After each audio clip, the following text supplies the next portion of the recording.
So in this video we're going to look at the operation of the soft tissue transducer. As we've already seen, it's a completely integral unit, cable, probe, all attached, never comes apart, so don't try and pull anything.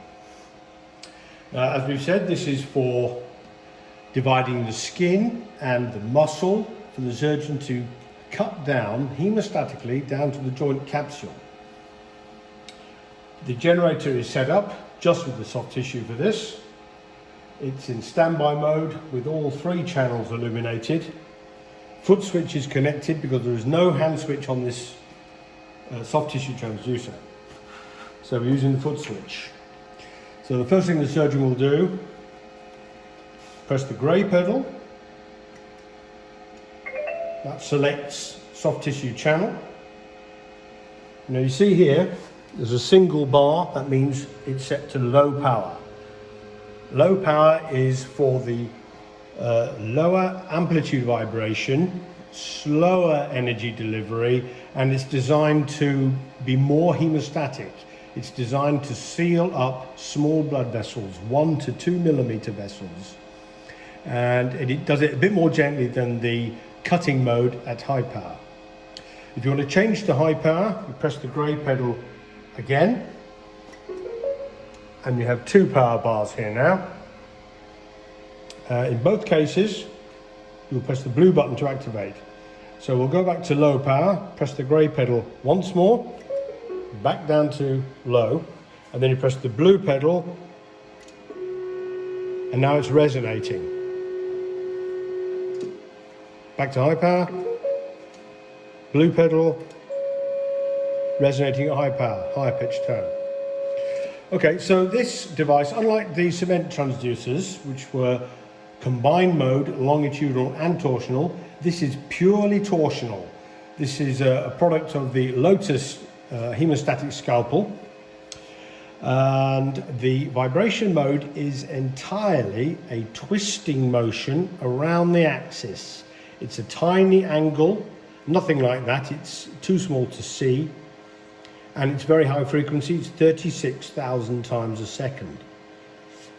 The very special shape of the blade here uses that twisting vibration mode to deliver energy sideways out of these specially shaped facets, a pair on each side for symmetry, which preserves the torsional mode.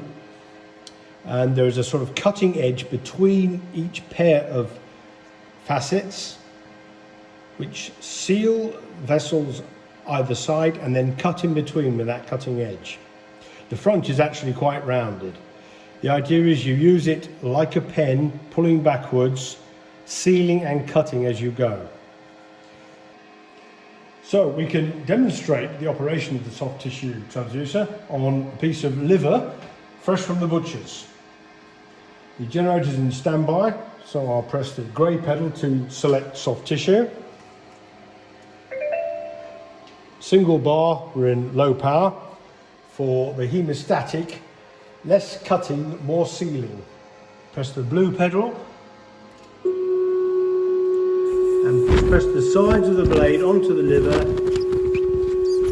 and you see that ablating effect from the edges of the blade, the whitening of the tissue.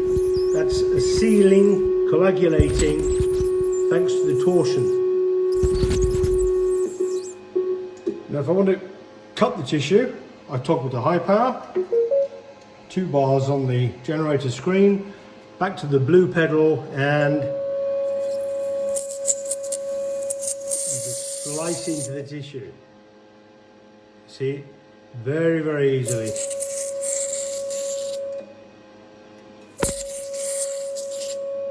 Rapid cutting of the tissue, and it does it hemostatically. Now the amazing thing about this ultrasonic torsional transducer is it's almost cold.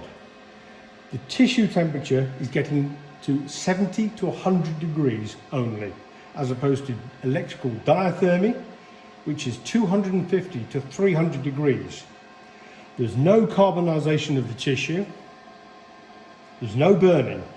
but it is sealing thanks to the high frequency mechanical energy that's being put into the tissue. The result of this is that the patient is not burnt. They will suffer significantly less pain, and their recovery from the whole operation, not just the joint replacement, but the huge trauma of the joint access soft tissue surgery, that recovery is expected to be a lot quicker. So there is an enormous clinical advantage to this device, as well as the fact that it is entirely reusable. Now, the last thing to note on the soft tissue is that with diathermy, if the surgeon touches his rubber glove and presses the button, the diathermy device will not cut through the rubber glove because there's no path for the electric current. That is not the case for ultrasound. If you touch this on your rubber glove and press the pedal, it will cut. It'll cut straight through the rubber and into your skin. So you have to bear that in mind. That is an important difference. Once you know it, you're fine. But you need to keep that in mind.